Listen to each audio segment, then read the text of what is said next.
की मदद। रघुनाथ और उसकी पत्नी रमा भगवान शिव के परम भक्त थे। रघुनाथ की कई पुश्तें पंडिताई का काम करती आ रही थी, जिसे आगे बढ़ाते हुए रघुनाथ भी घर घर जाकर पूजा पाठ के काम करवाता था। रमा को भी गांव में सभी लोग पंडितायन कहकर बुलाते थे और कोई भी अच्छा काम करने से पहले उसकी सलाह जरूर लेते थे। अरे पंडितायन, घर में हो कि नहीं? हाँ हाँ, कहाँ जाऊँगी, आओ अंदर आ जाओ। अच्छा, तो पूजा में लगी हो? अरे बस करो, भोलेनाथ को घर बुलाकर ही रहोगी क्या? अरे कमला, ऐसे भाग्य हो जाएं तो जीवन सफल हो जाए। वो आज सोमवार है ना, तो मेरा और पंडित जी का आज व्रत है।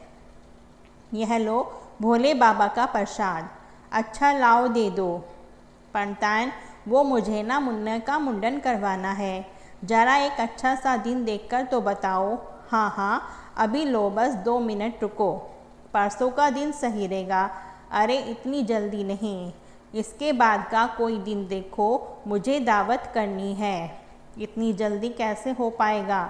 इसके बाद तो अगले महीने की ही तिथि ठीक रहेगी। अगले महीने तो देर हो जाएगी कमला, तुम परेशान क्यों होती हो? मुन्ने का मुंडन परसों ही करवा लो, सारी तैयारियों में मैं तुम्हारी मदद कर दूंगी। सच पंडितायन, तुमने तो सारी परेशानी ही हल कर दी, और वैसे भी तुम रहोगी तो सारे काम बिल्कुल सही तरीके से हो जाएंगे। और पंडित जी को भी बोल देना, मुंडन के बाद हवन आदि उन्हीं को ही करवाना है। ठीक है, मैं बोल दूंगी। अच्छा एक बात बताओ पंडितायन, वो वैद्य जी के बारे में बताया था, तुम गई थी वहाँ? हाँ गई तो थी, इलाज भी चलवाया, लेकिन कोई फ़ायदा नहीं हुआ। अच्छा तुम चिंता मत करो। वैसे पंडितायन, मैं क्या कह रही थी कि तुम क्यों परेशान होगी? छोटी सी तो दावत है, मैं निपटा लूँगी सारे काम। मुझे ना अब भी याद आया, मेरे जेठ जी कह रहे थे कि इस बार हवन वही करेंगे, तो पंडित जी को भी परेशान होने की ज़रूरत नहीं है। अच्छा, तो मैं अब चलती हूँ। इतना कहकर कमला वहाँ से चली जाती है। वह भले ही कुछ साफ साफ ना कह पाई हो, लेकिन रमा सब समझ गई थी। फिर उसने पंडित जी को बताया कि कमला आई थी, अपने मुन्ने का मुंडन करवा रही है। अच्छा, तो फिर कब जाना है? नहीं, हमें नहीं जाना, पहले बुला रही थी फिर पलट गई। अरे लेकिन क्यों पूछने लगी कि वैद्य जी के यहाँ से फ़ायदा हुआ या नहीं? अच्छा, तो अब उसने सुना कि हमें बच्चा नहीं हो रहा है, तो हमें अपने घर बुलाया नहीं। उसकी गलती नहीं है जी, उसका मुन्ना होते ही बीमार पड़ गया था, बड़ी मुश्किल से ठीक हुआ। ऐसे में उसके मुंडन के वक्त हमें बुलाने में तो संकोच करेगी ही ना। नहीं रमा, यह सब अंधविश्वास है। हमारी कोई औलाद नहीं है, तो क्या हम सबके लिए अपशकुन हो गए हैं? यह तो मुझे नहीं पता जी, लेकिन इतना ज़रूर जानती हूँ कि ज़रूर कोई ना कोई बड़ा पाप हुआ है मुझसे, जो शादी के 11 सालों के बाद भी मुझे अभागन की गोद सुनी है। रमा की आंखों में आंसू थे, तो वह मुंह छुपाकर अंदर कमरे में चली गई। रघुनाथ के लिए भी यह तकलीफ़ काफ़ी बड़ी थी। एक तो संतानहीन होने का दुख, और ऊपर से गांव वाले भी अब रघुनाथ और रमा से किनारे करने लगे थे। लोगों ने धीरे धीरे रघुनाथ को पूजा पाठ के लिए बुलाना कम कर दिया, जिसकी वजह से रघुनाथ के लिए घर का खर्चा चलाना भी मुश्किल हो रहा था। अरे रामकिशोर जी, मैंने सुना बड़े बेटे का जनेऊ संस्कार करवा रहे हो, मुझे याद नहीं किया आपने। क्या है पंडित जी? दरअसल वह हरि प्रकाश जी से बात हो गई, तो वही करवा रहे हैं। लेकिन रामकिशोर जी, अब तक तो आपके घर के सारे काम मैं ही करवाता आया हूँ, फिर अब क्या हुआ? देखो पंडित जी, गांव भले ही लाल लपेट करें, लेकिन मैं आपसे झूठ नहीं बोलूँगा, आपसे पूजा पाठ करवाने में अब डर लगता है। संतान सुख न मिलना एक श्राप है। मेरी मानो तो फिलहाल अपने लिए पूजा पाठ करो। संतान के सुख से वंचित रघुनाथ और रमा वैसे ही काफ़ी तकलीफ़ में थे। ऐसे में लोगों का इस तरह मुंह मोड़ लेना उनके लिए घाव पर नमक की तरह था। रघुनाथ उदास होकर लौट आया और भगवान शिव के सामने हाथ जोड़कर बैठ गया। हे भोलेनाथ, क्या कमी रह गई मेरी भक्ति में जो इतना बड़ा दुख झेलना पड़ रहा है। बिना बच्चे की किलकारी के यह घर घर नहीं लगता। कमाई के नाम पर भी कुछ नहीं है, खाने पीने तक की परेशानी हो गई है। अब आप ही कुछ रास्ता दिखाइए शिव शंभू। रघुनाथ भगवान शिव से प्रार्थना कर ही रहा था कि तभी घर का दरवाज़ा किसी ने खटखटाया। रघुनाथ ने जाकर देखा तो एक बूढ़े बाबा दरवाज़ा पर खाना लेकर खड़े थे। प्रणाम बाबा जी, जीते रहो बेटा। मेरा नाम रामेश्वर है, मैं पास के गांव हरिपुर से आया हूँ। मैंने मंगत मांगी थी कि मेरा पोता हो जाएगा तो पूरे 101 पंडितों को खाना खिलाऊंगा। किसी ने तुम्हारे बारे में बताया तो चला आया। यह लो, यह खाना मैं आपके लिए लाया हूँ। बहुत बहुत शुक्रिया बाबा। भोले बाबा आपकी हर इच्छा पूरी करें। रघुनाथ को खाना देकर वह वहाँ से चले जाते हैं। रघुनाथ और रमा खाने के लिए बैठने ही वाले थे कि तभी रघुनाथ ने रमा से कहा कि काश भोले भंडारी ने जैसे उन बाबा की इच्छा पूरी की वैसे ही मेरी भी कर दे। मैं प्रण लेता हूँ कि अगर मेरी पिता बनने की इच्छा पूरी हो गई तो मैं आने वाली महाशिवरात्रि पर भगवान त्र्यंबकेश्वर के दर्शन के लिए जाऊँगा और वहाँ जाकर 151 गरीबों को दान करूँगा। कहाँ से करोगे? फिलहाल तो हमारी हालत दान लेने की है, दान देने की नहीं। आज तो इस खाने से काम चल जाएगा, लेकिन आगे के कुछ दिन तो सोचना होगा। जी हाँ रमा, मैं सोच रहा हूँ कि घर के पास ये जो थोड़ी सी ज़मीन है, अपने जमींदार से थोड़े पैसे उधार लेकर उस पर खेती करना शुरू करता हूँ। ठीक है जी, मैं आपकी मदद करूँगी। रघुनाथ और रमा के पास और कोई रास्ता नहीं था। गांव के जमींदार से पैसे कर्ज पर लेकर रघुनाथ ने खेती करना शुरू कर दिया।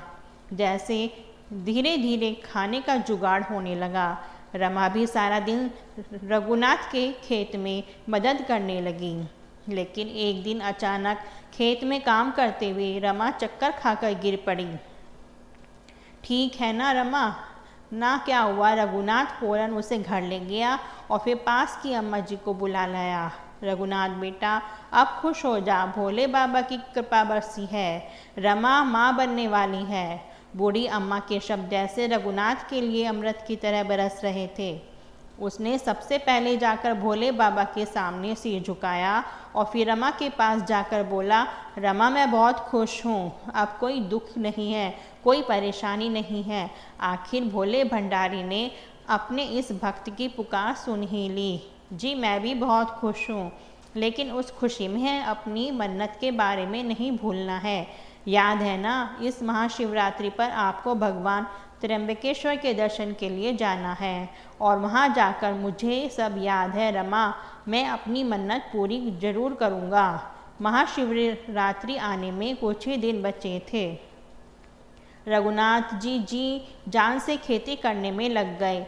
गांव के एकाध घर से पूजा पाठ करवाने के लिए भी अब उसे बुलाया जाने लगा, लेकिन फिर भी वह सही समय तक इतने पैसों का इंतजाम नहीं कर पाया कि अपनी मन्नत पूरी कर सके। खेती के लिए उसने पहले से ही कर्ज ले रखा था, जिसे अभी चुकाना बाकी था, इसलिए वह अपनी मन्नत के लिए और कर्ज भी नहीं ले सकता। रघुनाथ को कुछ समझ नहीं आ रहा था कि इतनी जल्दी वह अपनी मन्नत कैसे पूरी करेगा। महाशिवरात्रि से ठीक एक दिन पहले वह गांव के ही शिव मंदिर में गया और हाथ जोड़कर भगवान शिव से बोला, आपकी लीला अपरंपार है भोले भंडारी, शायद मैं ही आपकी भक्ति ठीक से नहीं कर पाया। मैं अपना प्रण पूरा करना चाहता हूँ, मेरी मदद कीजिए प्रभु, मेरी मदद कीजिए। रघुनाथ भगवान शिव की प्रतिमा के सामने फूट फूट कर रोने लगता है।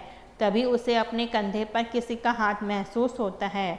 रघुनाथ पलटकर देखता है तो सामने रामेश्वर यानी वही बूढ़े बाबा खड़े थे जो उस दिन रघुनाथ के घर खाना लेकर आए थे।